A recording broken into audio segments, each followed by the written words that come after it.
Hi friends, 69,000 शिक्षक भर्ती में एक बार फिर से आपका स्वागत है। और शिक्षक भर्ती पर सीएम योगी का जो ट्वीट है उसके काफ़ी मायने हैं। इसके अलावा उत्तर प्रदेश में 3 लाख आगामी भर्तियां, इसके बारे में बात करेंगे। और कुछ ऐसी चीज़ें जिनके बारे में सुनकर आपको खुशी होगी कि हाँ, ये चीज़ें होनी चाहिए थी और ये इतनी देर से क्यों हुई है, इसके बारे में भी बात करेंगे। कौन सी चीज़ें हैं जिनका होना इस समय काफ़ी 69,000 शिक्षक भर्ती में काफ़ी ट्विस्ट लेकर आएगा और एक सुखद मोड़ लेकर आएगा भर्ती में। तो सबसे पहले बात करते हैं जो रोस्टर प्रणाली है उसमें आप देख रहे होंगे 0622 थर्ड नंबर पे यहाँ पर लगा हुआ है सर्विस मैटर। और ये सर्विस मैटर हुआ है roster the work the fresh cases notified under the order of honourable chief justice of India. ये 5 अक्टूबर को चीज़ें चेंज हुई हैं।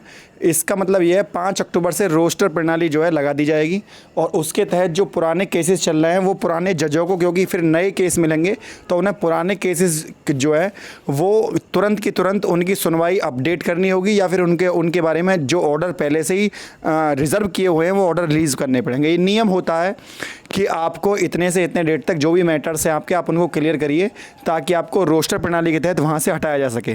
तो ये प्रणाली है जजों को एक जगह से दूसरी जगह स्थानांतरण की। और इस प्रणाली में सबसे अच्छी बात यह है कि अपने शांता गौड़ सर और जस्टिस यूलिस सर दोनों की बेंच एक साथ बैठ रही है और ये डेट दी गई है इनको 5 अक्टूबर से लेकर 18 अक्टूबर तक के बीच में। तो 5 अक्टूबर से 18 अक्टूबर के बीच में ही नए आदेश देने होंगे। अब ये आदेश कभी आ जाए, हो सकता है 5 में आ जाए, 6 में आ जाए, 7 में आ जाए। कुल मिलाकर सर्विस मैटर थर्ड पोजीशन पर लगे हुए हैं।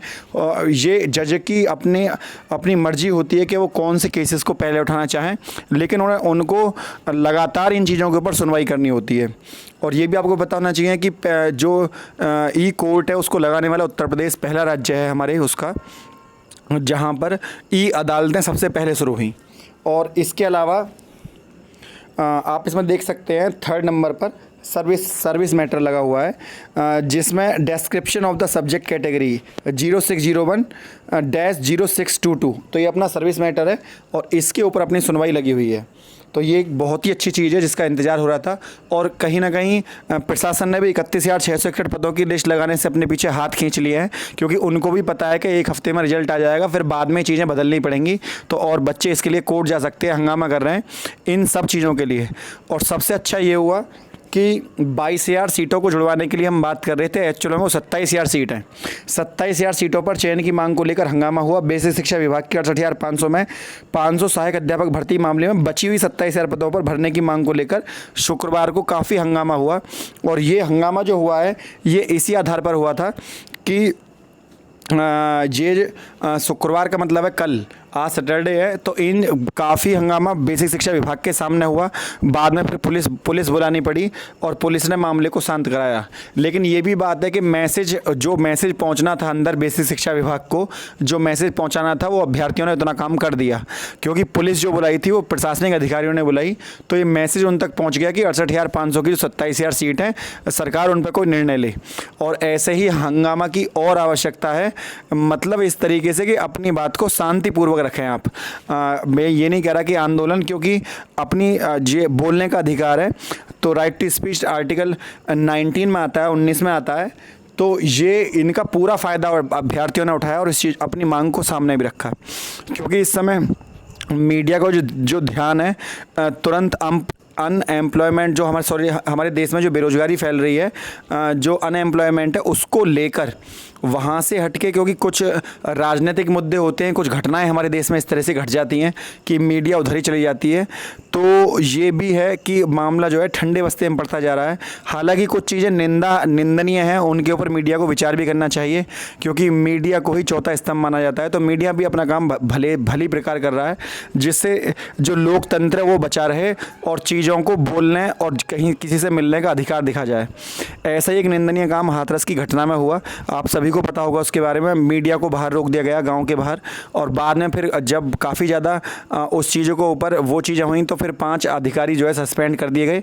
उसके अलावा मीडिया को मिलने का वहाँ पे समय दिया गया, मीडिया वहाँ पर जाकर मिल सकी। और मीडिया क्योंकि वहाँ पर अंदर जाकर मिली, ये चीज़ें काफ़ी अच्छी हुई, वरना मीडिया ना मिलती तो ये चीज़ें ये है कि जो बात अंदर की चीज़ें वो बाहर नहीं आती। खैर हमारा मैटर ये नहीं है, हमारा मैटर ये है कि जैसे ही एम्प्लॉयमेंट को लेकर आप कोई प्रशासनिक आधार पर आप कोई भी काम करते हैं तो वो चीज़ें ज़रूर सफल होती हैं। जैसे अभ्यर्थियों ने आंदोलन करा तो उसकी बात अंदर तक पहुंची। आप ट्वीट करिए इसको लेकर, 22,000 सीटों को लेकर काफ़ी से काफ़ी ज़्यादा ट्वीट करिए, क्योंकि अगर ये 27,000, 22,000 तो कहना ही गलत है, आप 27,000 बोलिए कि 27,000 सीटों, क्योंकि केस जो पड़ा हुआ है वो 22,000 में पड़ा हुआ है एक्चुअली, मैं इसको इसलिए 22,000 बोल रहा हूँ। तो ये जैसे ही सीटें वहाँ पर जुड़ती है ना अंदर, सीटें जुड़ने से तुरंत फ़ायदा होगा और लिस्ट मेरिट तुरंत लगभग 27,000 सीटों पर मेरिट कम से कम भी 3% नीचे गिर जाएगी।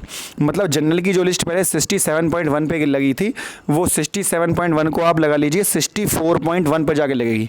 64.1 काफ़ी सेफ गुणांक है और काफ़ी अभ्यर्थियों का यहाँ पर सिलेक्शन भी होगा। कुछ सीटें एनओसी और अभ्यर्थियों की बचेंगी जो इधर उधर लग गए हैं, लगभग 8 से 10,000 सीट प्लस 27,000, ये लगभग 35,000 बच्चों का मतलब है एक आधी लिस्ट दोबारा लगना। 69,000, 70,000 का तुरंत आधा कर दीजिए आप। 35,000 सीटों पर जब सेकंड काउंसलिंग होगी तो जो अभ्यर्थी नीचे पायदान पर इस समय हम बोल देते हैं कि मेरिट लाइन पर आ रहे हैं, 0.1 0.2 से बच्चे जो रह गए हैं, ये सभी जो है इनका सिलेक्शन हो जाएगा। और मैं ये बात बहुत दिन से कह रहा हूँ कि आप ट्वीट करिएगा और कोई दिन रख लीजिए जिस दिन ये टॉपिक ट्रेंड पे आए ट्विटर पे और इंस्टाग्राम पे भी आप ट्वीट करिएगा। इन सब चीज़ों पे जब आप अपने मैसेज शेयर करते हैं तो इसका डिजिटल मीडिया का आप लाभ उठाते हैं और आपकी बात सबसे पहले वहाँ पर पहुँचती है। शोर मचाने से ज़्यादा शब्दों में ताकत है, लेकिन वो शब्द सही जगह पहुँचने चाहिए। तो ये जो आंदोलन है सफल हुआ, लेकिन अभ्यर्थियों को शांत करा दिया गया।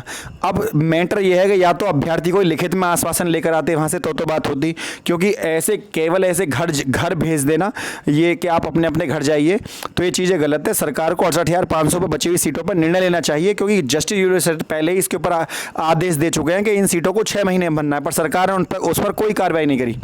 तो अभ्यर्थी जो वहाँ से आए थे उन्हें इन सीटों पर कोई ना कोई लिखित में सरकार से, सचिवालय से लेना चाहिए था।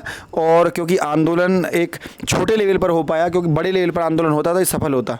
तो फ्रेंड्स, अपनी ताकत को पहचानिए और सब एक साथ होकर जो कम गुणांक वाले अभ्यर्थी हैं उनके लिए आवाज़ उठाइए, यही सही है। तो आप ट्वीट करिए, जिसमें किसी के भी ट्वीट पर अगर सबसे ज़्यादा ट्वीट है उसी को ट्वीट करिए ताकि वो ट्रेंड में आ जाए। तो ये बहुत सारी चीज़ें आप समझिए इस बात को, कम शब्दों में मैं क्या कहना चाह रहा हूँ। और ऐसे फ्री हो ना बैठिए, आप ये मत सोचिए कि आप कोई दूसरा कर देगा हम क्यों करें। सभी उस मुद्दे को उठाइएगा ताकि ये सीटें जुड़ जाएँ। और इसके अलावा उन्होंने सीएम योगी ने अपने ट्विटर हैंडल से ये भी ट्वीट किया था कि मुझे यह बताते हुए प्रसन्नता हुई कि सभी विभाग युद्ध स्तर पर इस कार्यक्रम को आगे बढ़ा रहे हैं। आगामी कुछ समय में 3 लाख नई शासकीय भर्तियों को भी प्रदेश में पूरा करने जा रहे हैं। तो 3 लाख ये जो भर्तियां हैं ये जो पूरा होंगी, ये भी अपने आप में मायने रखती है। लगातार उन्होंने 3-4 ट्वीट करे सीएम योगी ने, और उनकी बात हमेशा जो है वो धरातल पर भी उतरती है, ऐसा कई बार देखा गया है। मैंने प्रदेश के सभी आयोगों में अध्यक्षों के साथ स्वयं बैठक करके उत्तर प्रदेश के सभी रिक्तियों को भरने के लिए समयबद्ध ढंग से रिक्रूटमेंट की प्रक्रिया को आगे बढ़ाने का आग्रह किया है, मुख्यमंत्री सीएम योगी जी। तो ये इस तरह के जो ट्वीट आ रहे हैं इनमें थोड़ी सी जान दिखाई दे रही है चीज़ों में। और ये तो सत्य भी है कि उत्तर प्रदेश में काफ़ी भर्तियां निकलने वाली हैं और कुछ भर्तियां लगातार यूपी सेक्रेटरीट की तरफ से, यूपी सेक्रेटरीट की वैकेंसी निकली अभी, और भी भर्तियां आ रही हैं लगातार। तो ये जो भर्ती हैं आप देखिएगा, उधर आप एक वैकेंसी और निकली हुई है टीचर की 8,000, वो निकलती है आपकी AWES। तो ये AWS जो है टीचर की वैकेंसी निकली हुई है 8,000। ये फॉर्म आप गलती से भी ना भरें, ये एक तरह से फ्रॉड गिरदी होती है।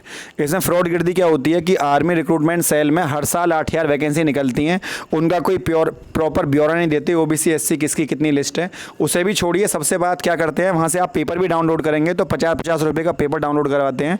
तो ये चीज़ें जो है गलत हैं, और इस तरह से जो वैकेंसी निकलती हैं इनसे आप दूर रहिएगा। क्यों? क्योंकि इसमें जो वहीं एक तरह से पैसा उहाई का काम है, और ये 3 ईयर कॉन्ट्रैक्ट की जॉब होती है, ना कि परमानेंट जॉब। तो ये कोई परमानेंट जॉब नहीं होती है। इसके अलावा आप पहले आपका पेपर होगा, उसके बाद इंटरव्यू होगा, इंटरव्यू के बाद हर चीज़ में पैसा चलता है। इस चीज़ में कुल मिलाकर ये है।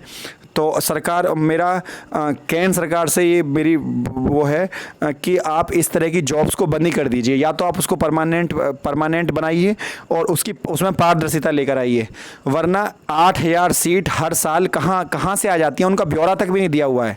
भाई कौन सी जगह, मान लो आपके 117 सेंटर हैं या 217 सेंटर हैं आपके ऑल ओवर इंडिया में जो EWS के जहाँ पर स्कूल चलते हैं, तो उन कितनी पोस्ट कहाँ पर खाली हैं उसका ब्यौरा भी होना चाहिए नोटिफिकेशन के अंदर। ऐसा कुछ नहीं देते लोग। तो ये जो है प्रॉपर फ्रॉड गिर दिया। आप इन वैकेंसियों से बचिए आप, क्योंकि आपका 500 रुपये आपकी फॉर्म की मेरे ख्याल से फ़ीस होती है हर साल, और 50 रुपये 2 पेपर होते हैं, तो एक 90 नंबर का पोर्शन आता है और दोनों में 50 रुपये आपसे उन्हें डाउनलोड करने का लेंगे। पूरी तरह से उगाही चलती है और लास्ट प्रोसेस में क्या होगा जाकर कि आपके हाथ में एक स्कोर कार्ड थमा दिया जाएगा। उस स्कोर कार्ड के आधार पर वहीं पर जो अपनी जान पहचान के आर्मी सेल्स में जो लोग होते हैं उन्हीं जिनसे उनका जुगाड़ होता है उनको वहाँ पर रख लेते हैं। बाकी छात्रों को वहाँ से 2-4 को छोड़कर बाकी वहाँ से आप दफ़ा कर देते हैं, वहाँ नौकरी नहीं देते। कुल मिलाकर बात ये है। तो इन चीज़ों से आप दूर रहिए। तो ये चीज़ें सही नहीं है और अपनी बात को आप वहाँ तक पहुँचाइए सेंट्रल गवर्नमेंट तक भी किसी माध्यम से कि ये जो जॉब है आप इसको बंद कर दीजिए या फिर परमानेंट करिए। इसके अंदर पारदर्शिता होनी चाहिए, क्योंकि यही पता नहीं है कौन सी सेल में कितनी सीट्स खाली हैं, कौन सा तरीका है तुम्हारा जो तुम हर साल 8,000 वैकेंसी ले आते हो। क्योंकि सेंट्रल खुद CBSE बोर्ड में जो CTET वगैरह के एग्ज़ाम कराती है, जो CBSE बोर्ड कराता है, वो खुद देश में उनसे ज़्यादा स्कूल खुले हुए हैं और सेंट्रल स्कूल में हर साल 8,000 जगह नहीं निकलती, लेकिन आर्मी के कुल 150 ब्रांचों में हर साल 8,000 जगह आप कहाँ से लेकर आते हो। तो ये चीज़ें हैं। तो इन फॉर्म से थोड़ा दूर रहिएगा और इसे सेंट्रल लेवल तक इस बात को पहुंचाइएगा कि ये इस तरह से फ्रॉडबाजी जो होती है इसको रोका जाए तुरंत, और भर्ती जो है सत्यता के आधार पर हो। भारत में ऐसी चीज़ें होनी सही नहीं है। पैसा उगाही के और भी तरीके हो सकते हैं। इन लोगों को एक्चुअली पता होता है कि B.Ed वाले शिक्षित बेरोजगार जो B.Ed हैं वो सबसे ज़्यादा हैं देश में, तो वो इनका फ़ायदा उठाते हैं और 500 रुपये की उगाही करते हैं। तो और बाद में फिर उन्हें स्कोर कार्ड देगा। और वैसे भी 3 साल की जो जॉब है ये, इसके बाद फिर आपको इंटरव्यू एक बार फिर देना होता है, वहाँ पे पैसा चलता है, फिर आपको आगे प्रमोट करेंगे। तो ये चीज़ें आप समझ रहे होंगे मैं क्या कहना चाह रहा हूँ। बस इतना ही था कि ये पोस्ट से आप बचिएगा। फ्रेंड, यदि वीडियो आपको अच्छी लगी तो वीडियो को लाइक शेयर, चैनल को सब्सक्राइब करना ना भूलें। आज के लिए इतना ही। जय हिंद, जय भारत।